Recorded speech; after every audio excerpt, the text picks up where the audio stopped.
वाला सवाल पे ही आ रहा था कि हम लोग काफी लंबे समय से देख रहे हैं कि चुनाव जो है वो बाइपोलर होने लगे हैं। आप किसी भी प्रदेश का चुनाव देखिए, लोकसभा चुनाव देखिए, तो दो गठबंधनों के बीच में वो चुनाव लड़ा जाता है। जैसे इंडिया गठबंधन और एनडीए गठबंधन के बीच में अधिकतर हम चुनाव देखते हैं। 24 के लोकसभा चुनाव में भी यही हुआ। जो मेन लड़ाई थी वो इंडिया और एनडीए गठबंधन के बीच दिखाई दी। बसपा आखिरी तक लोग चर्चा करते रहे कि इंडिया गठबंधन में जाएगी, लेकिन नहीं गई। और जब वो गठबंधन में नहीं गई तो ऐसा हुआ कि वो चुनाव के नैरेटिव से ही पूरी तरीके से बाहर हो गई, और जो उसका अपना कोर वोट बैंक उसके साथ हुआ करता था, लगभग पहले तो 22% था यूपी में दलित वोटर, उसके बाद 17% पर आया, फिर 12% पर, अब 9% ही रह गया। और इसके बाद अभी अनाउंस किया उन्होंने, रैली की, उसमें अनाउंस किया कि हम अकेले चुनाव लड़ेंगे, किसी के साथ कोई गठबंधन नहीं करेंगे। तो क्या मैं इस चीज को आगे ऐसे देखूं कि क्या कोई बड़ी गलती करने जा रहे हैं अकेले, क्योंकि बाइनरी का चुनाव अब हो रहा है, या कोई बड़ी गलती करने जा रही है, या फिर ये कोई रणनीति है, कुछ उनके भीतर कुछ चल रहा है? पहली बात तो राजनीति में कोई क्या घोषणा कर रहा है वो आखिर दिन तक नहीं मायने रखता। ये कहना कि अकेले चुनाव लड़ेंगे वो अभी अपने कार्यकर्ताओं को जोश देने के लिए है। दूसरी बात ये है कि क्या अभी पॉसिबल है, जब बाइपोलर चुनाव हो रहे हैं तो उसमें संभव है, तो उसके लिए एक इतना बड़ा एफर्ट लगाना पड़ेगा और एक बहुत बड़ी सच्चाई को झुठलाना होगा कि सपा या भाजपा दोनों में से कोई एक गेम से बाहर हो। तभी तो बाइपोलर में दो ही साइड वोट पड़ते हैं, तीसरे को साइड में रख दिया जाता है। सबसे मजबूत जनाधार वाली सीपीएम का हाल देखिए पश्चिम बंगाल में, तो फिर अंतर पड़ेगा। यहाँ तो एक कोर डेडिकेटेड कार्यकर्ता 1.25 करोड़ के आसपास थे जो खड़े होकर के आखिर में लगभग 10% वोट दे गए। नहीं तो कोई वोट नहीं देता जब दो साइड लड़ाई हो रही, जब एनडीए और इंडिया में।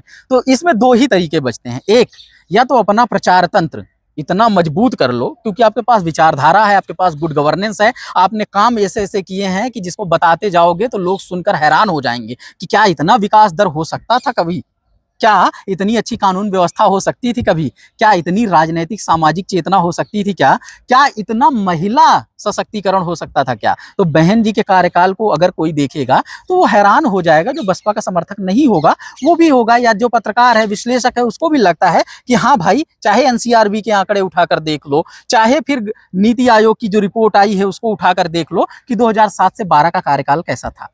तो आप क्या करो, या तो इतना प्रचार कर दो उसका कि लोगों को लगने लगे कि इसके अलावा कुछ नहीं, या फिर इतना नहीं हो सकता है, तब फिर किसी न किसी तरह से लोगों को जोड़ना पड़ेगा। तो पहले से जुड़े हुए लोगों के नेताओं को जोड़ना होगा, पहले से बने हुए समीकरणों पे के हिसाब से स्ट्रेटेजिकली वार करना होगा। तो ये सब राजनीतिक चीजें हैं, वो उस दल के नेता सोचेंगे और सही समय पर सोचेंगे।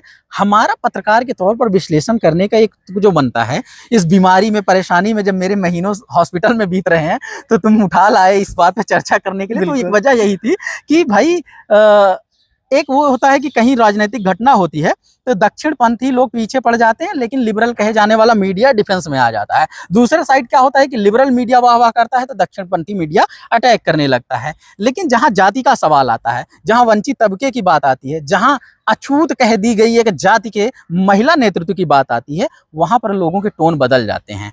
क्या राइट विंग, क्या लेफ्ट विंग, यहाँ तक कि मतलब मैं दक्षिणपंथी और लिबरल की बात नहीं कर रहा हूं, तमाम बहुजन जातियां, ओबीसी जातियां, अन्य जातियों के लोग, या दलितों में भी तमाम अन्य जातियों के लोग ऐसी भाषा बोलने लगते हैं, ऐसे आरोप लगाने लगते हैं, ऐसे लगता है कि वहां कोई एक जाति संगठन चल रहा है। जो गवर्नेंस की मैं रिपोर्ट देख चुका हूं, ऐसा है नहीं। जो उधर लॉ एंड ऑर्डर की रिपोर्ट देखने के बाद आप देख लो, खुद एनालिसिस करना कि उस लॉ एंड ऑर्डर के बेहतर होने पर सबको कैसे फायदा मिला। तो वो तो कहने के राजनीतिक आक्षेप की बात है। तो इसलिए समस्या ये है कि आपको नैरेटिव तोड़ना पड़ेगा अगर अकेले लड़ना है। नैरेटिव मतलब प्रचार में छा जाना होगा, जैसे नरेंद्र मोदी 2014 तक ये दिखा दिए कि हमसे ज़्यादा इंपॉर्टेंट कोई नहीं है, अकेले बहुमत लेकर आए।